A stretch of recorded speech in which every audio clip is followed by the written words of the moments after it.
माणूस एकसंध झाला समाजामुळे, समाज शिस्तबद्ध झाला आदर्श शासन व्यवस्थेमुळे, आणि शासन व्यवस्था नियंत्रणात होऊ शकते ती विचारधारा म्हणजेच राजकारण किंवा राजनीतीमुळे. आज कितीही बदनाम वाटत असले तरी आदर्श शासन निर्मितीसाठी राजकारण आणि राजनीती अत्यंत महत्त्वाचे आहे. हजारो वर्ष जगाच्या पाठीवर असे राजनैतिक विचार मांडणारे व्यक्ती आणि त्यांचे सिद्धांत यांचा परिचय करून देणारी साहित्य उत्सवची विशेष शृंखला ऐकणार आहोत निखिल देशमुख यांच्यासोबत. राजधर्म.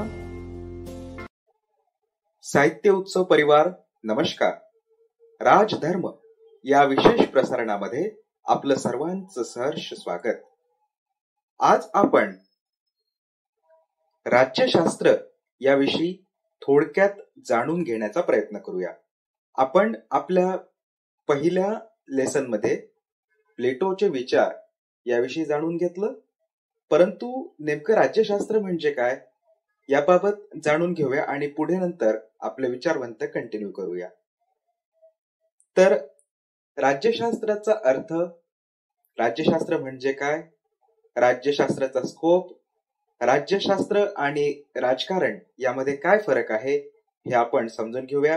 हे समजून घेतल्याने आपल्याला काही गोष्टी अवगत होतील, जसं की राज्यशास्त्र म्हणजे काय, राज्य आणि सरकारमधील फरक, सरकारची कामे, तसेच विविध व्यक्ती आणि त्यांच्याकडे असलेल्या शक्ती यांचा आपण एक थोडक्यात आढावा घेऊया. राज्यशास्त्र संबंधीच्या काही व्याख्या इथे आहेत, जसे की गार्नर म्हणतात की politics starts with the state and ends with the state. म्हणजेच राज्यशास्त्र हे राज्यापासूनच सुरू होतं तर राज्यापर्यंतच संपतं. गॅटल म्हणतात की राज्यशास्त्र म्हणजे राज्याचा भूतकाळातील, वर्तमान काळातील आणि भविष्य काळातील अभ्यास करण्याचे शास्त्र होय. त्यानंतर changing meaning of the politics म्हणजेच राज्यशास्त्राचा बदलता अर्थ. The word politics is derived from the Greek word polish which means city and states, म्हणजेच शहर आणि राज्य. म्हणजेच पॉलिटिक्स ही जी टर्म आहे ती पॉलिश या किंवा पोलिस म्हणू शकतो आपण, या ग्रीक वर्ड पासून आलेली आहे आणि ज्याचाच अर्थ असा होतो सिटी स्टेट. म्हणूनच अनेक लेखकांनी राज्यशास्त्राचा अभ्यास म्हणजेच राज्य आणि सरकार असा केलेला आहे. परंतु ही व्याख्या काय आपण म्हणू शकतो त्याला की एक अशी परिपूर्ण व्याख्या नाही आहे. तर अनेक व्याख्यांपैकी एक व्याख्या ही की politics deals with the shaping and sharing the power. म्हणजेच राज्यशास्त्र जे आहे यामध्ये अनेक प्रकारच्या विविध प्रकारच्या शक्तींचा अभ्यास सुद्धा केला जातो आणि त्या शक्तींचं वाटप आणि त्या शक्तींना नवनवीन रूप देणे. म्हणजे एकच व्यक्ती पूर्ण शहराचं राजकारण जे आहे ते चालू शकत नाही किंवा पूर्ण देशाचं तर नाहीच नाही. तर त्या शक्ती वेगवेगळ्या व्यक्तींमध्ये विभाजित कराव्या लागतात, वेगवेगळ्या व्यक्तींना वेगवेगळ्या शक्ती द्याव्या लागतात. जशा की आपण बघतोच आहे की राज्य मंत्रिमंडळाच्या वेगळ्या शक्ती असतात, केंद्रीय मंत्रिमंडळाच्या वेगळ्या असतात, एका केंद्रीय मंत्र्याकडे आणि एका राज्य मंत्र्याकडे वेगवेगळ्या शक्ती असतात. या प्रकारे त्या डिवाइड झालेल्या असतात. म्हणजेच आपण असे म्हणू शकतो की राज्यशास्त्राचा अभ्यास म्हणजेच राज्य आणि शक्ती यांचा सुद्धा अभ्यासच आहे. ही शक्ती जी असते ती म्हणजेच कायदेशीर शक्ती, लेजिटिमेट पॉवर. राज्यशास्त्राचा अभ्यास हा खऱ्या अर्थाने ग्रीक मध्ये सुरू झाल्याचं आढळतं आणि त्यातही प्लेटो आणि एरिस्टॉटल यांनी याला खरा आकार दिला. एरिस्टॉटल तर म्हणतो की राज्यशास्त्र म्हणजे हे एक मास्टर सायन्स आहे आणि त्यामध्ये स्टेट आणि गव्हर्नमेंट याचाच फक्त अभ्यास केला जात नाही, तर फॅमिली, प्रॉपर्टी आणि इतर संस्थांचा सुद्धा अभ्यास म्हणजेच राज्यशास्त्राचा अभ्यास होय. अशा प्रकारे असं म्हणायला इथे वाव आहे की जवळजवळ सर्वच क्षेत्रात ग्रीकांनी राजकीय अभ्यासाची सुरुवात केली होती. हे जर आपण एन्शियंट ग्रीक मध्ये बघितलं, म्हणजे प्राचीन ग्रीक मध्ये, तर त्यांनी राजनीती म्हणजेच राज्यशास्त्र याला फक्त एक नैतिक शास्त्र म्हणूनच याच्याकडे बघितलं. आणि रोमन यांनी जे प्राचीन काळातील होते त्यांनी याचा अभ्यास कायदे व कानून यांकरिता केला. त्यानंतरच्या वर्षांमध्ये ही एक चर्चची शाखा झाल्याचं आपल्याला आढळून येतं. चर्चचे जे काही धार्मिक आदेश निघायचे त्याचीच एक शाखा म्हणून राज्यशास्त्र याचा वापर केला जात असे. आज जे राजकारण आहे याला आपण फक्त पक्षांचं राजकारण म्हणूनच जवळजवळ बघतो, परंतु ते तसं नाही आहे. राज्यशास्त्राचा अभ्यास म्हणजेच एक फार मोठं क्षेत्र आहे. याचा जो संबंध आहे तो सरकार, विविध संस्था आणि शक्ती याच्याशी येतो, त्याच्या अभ्यासाशी येतो. फक्त पक्षांचं राजकारण म्हणजेच राज्यशास्त्र किंवा राजकारण नव्हे.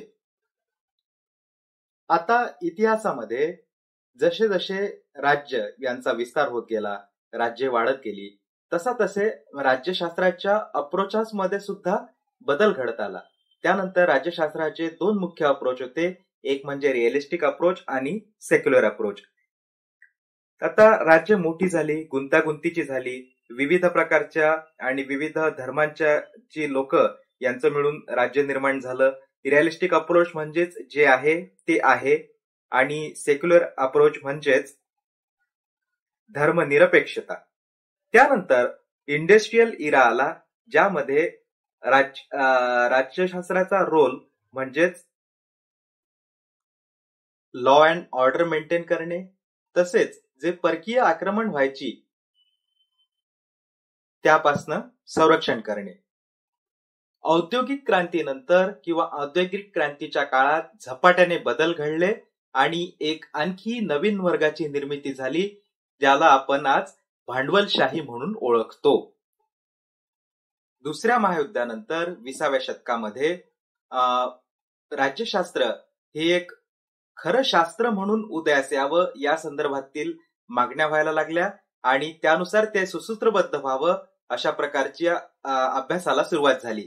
जसं की रसायनशास्त्र आणि भौतिकशास्त्रामध्ये नियम असतात आणि त्यानुसार अभ्यास केला जातो, तशा प्रकारेच राज्यशास्त्राकरिताचा अभ्यास हा त्या काळी सुरू करण्यात आला. 1940, 50, 60 या दशकांमध्ये मग एक नवीन अप्रोच उदयास आला, तोच म्हणजे बिहेवियरल पॉलिटिकल अप्रोच.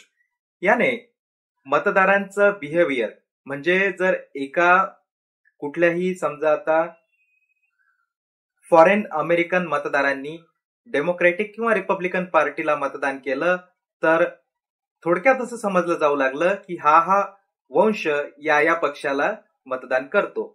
त्याचे काही नियमावली ठरवण्यात आली. प्रत्यक्षात असं घडतं असंच नाही, परंतु अभ्यासाने हे सिद्ध केलं की माणसाचं बिहेवियर किंवा एक मतदाराचं बिहेवियर हे कसं आहे याचा अभ्यास करण्याकरिता बिहेवियरल अप्रोच एक पॉलिटिकल सायन्सने त्या काळात अडॉप्ट केला.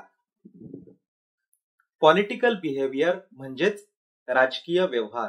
आधी काय होतं? आधी विचार होता, कल्पना होत्या, यांचा अभ्यास राज्यशास्त्रात व्हायचा. त्यानंतर तथ्य, अभ्यासाअंती आलेले काही पुरावे, व्यवहार यांचा अभ्यास हा क्रमाक्रमाने केला जाऊ लागला. तर राज्यशास्त्र यामध्ये हा एक सर्वात मोठा बदल 1950 नंतर घडून आला. राज्यशास्त्राच्या अभ्यासामध्ये आता केवळ सरकार आणि राज्य आणि इतर संस्था ह्याच उरल्या नाही, तर मतदारांचा व्यवहार आणि जे कोणी व्यक्ती उच्च संस्थांवरती आरूढ आहेत त्यांचा व्यवहार यांचा सुद्धा अभ्यास राज्यशास्त्र करतं. अशा प्रकारे वेळोवेळी आणि परिस्थितीनुसार वेगवेगळ्या प्रकारचे अप्रोच अडॉप्ट करून राज्यशास्त्र हे व्यापक असं बनत गेलं. एकेकाळी एक नीतिशास्त्र म्हणून असलेलं राज्यशास्त्र फक्त आज हे सर्वच प्रकारच्या संस्था किंवा व्यक्ती यांच्या अभ्यास करण्याचं एक शास्त्र म्हणून उदयास आलेलं आहे. तसेच आता राज्यशास्त्र आणि राजकारण यामध्ये फरक आहे का, तर यामध्ये एक मोठा फरक आहे. दोन्ही या गोष्टी एकमेकास पूरक आहे, परंतु राजकारण हे सरकारचं एक विज्ञान आणि कला आहे. सरकार कसं चालतं किंवा कसं फॉर्म होतं त्याचीच विज्ञान आणि त्याचीच एक कला, सरकार चालवणे ही एक कला म्हणजेच राजकारण आहे, असं बहुतेकचं मत आहे. म्हणजेच राज्यशास्त्र हे सरकार कसं चालतं याचं एक शास्त्र आहे. राजकारण हे सरकार कसं चालतं याचं एक शास्त्र आहे, तर सरकार काय काम करतं हीच एक कला आहे. म्हणूनच राजकारण हे म्हणजेच सरकारचं एक कला आणि विज्ञान आहे. आता राज्यशास्त्राच्या अभ्यासामध्ये आपण अभ्यास करतो की सरकार कसं फॉर्म केलं जातं, पॉलिटिकल पार्टी कशा फॉर्म होतात आणि कायदे कसे बनतात, तसेच सरकारची काय कामे आहेत, ॲज अ सिटीजन म्हणून आपले काय कर्तव्य आहेत, काय ड्युटी आहेत, किंवा वेलफेअर स्कीम सरकार किंवा राज्य कसे अडॉप्ट करतात इत्यादींचा अभ्यास करण्याचं शास्त्र म्हणजेच राज्यशास्त्र होय. मग त्यामध्ये बऱ्याच किचकट गोष्टींचा सुद्धा समावेश होतो, जसे की कायदे कसे बनतात, ते अंमलात कसे येतात, त्याची अंमलबजावणी कशी केली जाते इत्यादींचा समावेश हा राज्यशास्त्राच्या अभ्यासामध्ये होतो. तसेच हा झाला अभ्यासाचा भाग, परंतु ऍक्च्युअल राजकारण म्हणजेच प्रॅक्टिकल पॉलिटिक्स हे अभ्यास पॉलिटिक्स जे आहे, राज्यशास्त्र जे आहे त्यापेक्षा वेगळं असतं. जसे की प्रॅक्टिकल पॉलिटिक्स मध्ये समावेश होतं सरकार कसं फॉर्म केलं जातं, त्यानंतर त्यामध्ये देशाचं राजकारण येतं, इंटरनॅशनल राजकारण येतं, युद्धजन्य परिस्थिती येते, शांततामय परिस्थिती येते, इकॉनॉमिक ऑर्डर कशी असावी या गोष्टींचा समावेश होतो. यामुळेच प्रॅक्टिकल पॉलिटिक्स हे अभ्यास जो आपण करतो राज्यशास्त्राचा त्यामध्ये एक फरक निर्माण होतो. मग प्रॅक्टिकल पॉलिटिक्स मध्ये काही मॅनिप्युलेशनचं राजकारण होतं, कधी भावनिक राजकारण केलं जातं.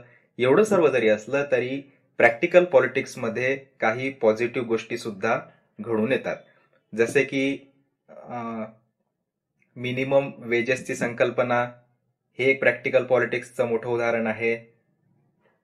एखादा ग्रुप आपली राजकीय शक्ती पणाला लावून किंवा वापरून एखादी पॉझिटिव्ह गोष्ट करून घेतो. या सकारात्मक गोष्टी सुद्धा प्रॅक्टिकल पॉलिटिक्स मधनं येतात.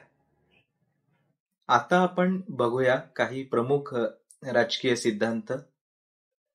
त्या विचारवंताच्या वेळी त्या सिद्धांताचा डीपली अभ्यास आपण करणारच आहोत, परंतु फक्त एक उल्लेख म्हणून लिबरलिझम, मार्क्सिझम, गांधीझम या काही प्रमुख आयडिओलॉजीज ज्यांनी सर्वात जास्त अटेन्शन मिळवलं 19व्या आणि 20व्या शतकामध्ये, त्यामध्ये लिबरलिझम म्हणजेच स्वातंत्र्याचा विचार याचा उदय झाला तो अमेरिकेचा स्वातंत्र्य लढा, त्यानंतर फ्रेंच राज्यक्रांती, इंग्लंडची ग्लोरियस क्रांती यामधून.